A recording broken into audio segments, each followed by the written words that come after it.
Welcome, guys. If you're new to my channel, I'm Rosequartz728. All kinds of videos, go check them out. I do lives all the time, some shorts. It's reality TV, guys.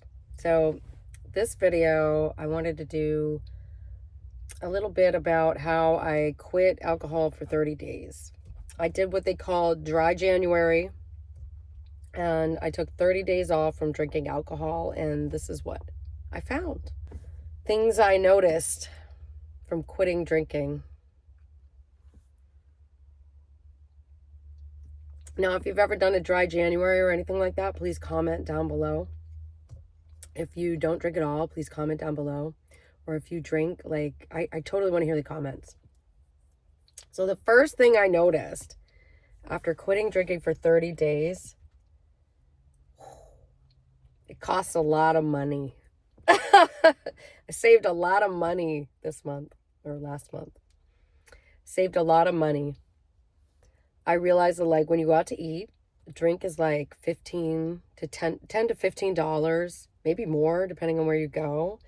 And, you know, I'm the kind of person, like, if I'm going out to eat, I probably want 2 glasses of wine. You know, I want one with my appetizer and one with my meal.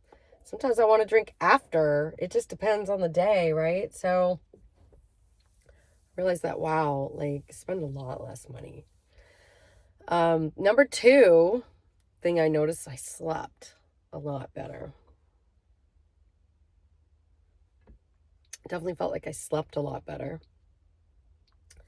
Number 3 thing I noticed, and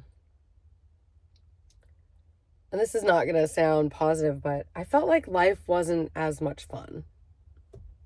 Not to say that life was boring without drinking, because that's silly, but I felt like I wasn't as much fun, I guess.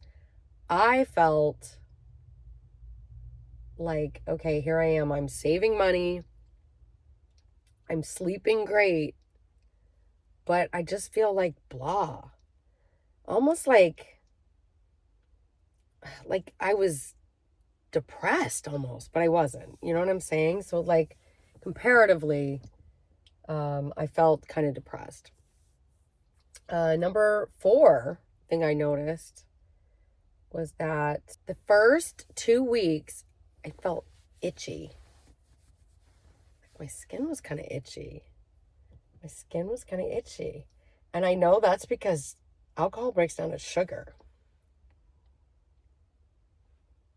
And so when your body goes without sugar, there's like a withdrawal period. Okay? And if you want to know more about that, I could do a video about it. But I'm not a doctor. So you should definitely do some research on that. But that, you know, definitely a factor. Number 5 thing I noticed, I didn't have any moments where I had forgotten what I said to someone. I didn't have any moments where I forgot I did something or I forgot to do something. You know, you always forget things here and there, of course, but I didn't have any moments where I was like, oh my gosh, I forgot. You know, felt like I hung out at the house more, but that wasn't really necessarily because of not drinking, because it was a really cold month and I hate being out in the cold. But yeah, it was a really good month. It was really good to do a dry January. It was really nice. It was refreshing. I had gone to Key West for Christmas and it was really nice to be able to relax and, you know, just like, you can like day drink down there. It's no big deal. It's just the norm for everybody. And then come back home and just no drinking. It was different. It was interesting. It was really interesting. There was the most time I wanted it, that was when I was doing like lives or having like a bad day or stressful day at work. I was kind of like, oh, wish I could have a glass of wine. So that was the only time I really missed it. A couple bad days I had, stressful days. I wouldn't say bad, but stressful. And then there was a couple days where I felt like, oh, like I just feel like a drag. I just feel so bored and depressed. Not really depressed though. It's just hard to explain. It's like my mood was down, okay? Like my mood was not where it's normally at. And that really was obvious to me about, I don't know, mid-month. I was like, man, I feel like I'm like depressed. And then I was like, no, it's because I'm not drinking alcohol. Alcohol boosts my mood for some reason. I don't know why. I mean, it's supposed to be a depressant. Alcohol is a depressant on your system, but for some reason it makes me feel like it's an upper, and I don't understand that. So it was interesting. I don't typically go an entire month without drinking. So there were some events that I went to and I was like, oh man, free drinks, this sucks. But who cares? You know, it's 1 month out of my life, right? Big deal.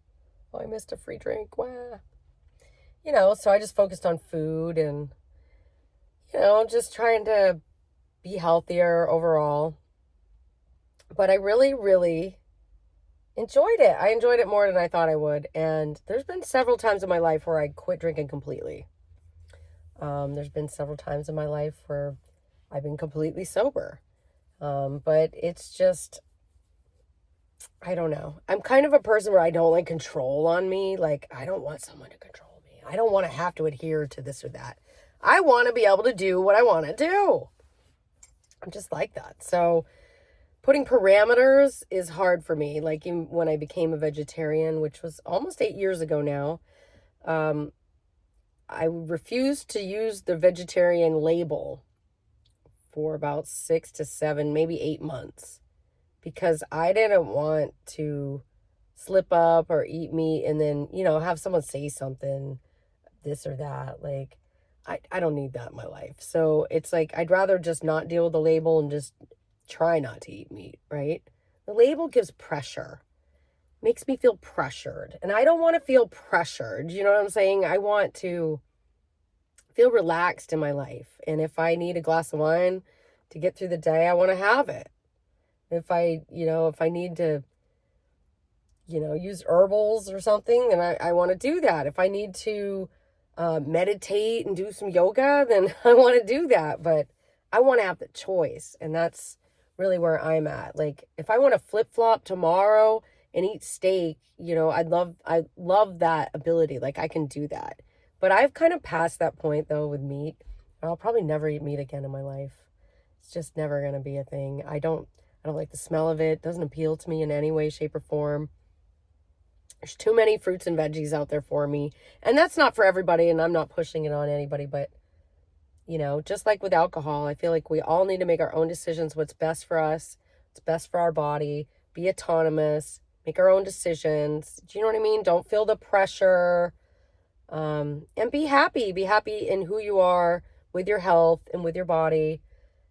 Sometimes we have genetic issues we have to just accept, okay? And just have to get over it. Just accept it. So there you go, guys. A quick little video. 30 days alcohol-free. It was a really good time, a really wild ride. I would totally do it again in a heartbeat.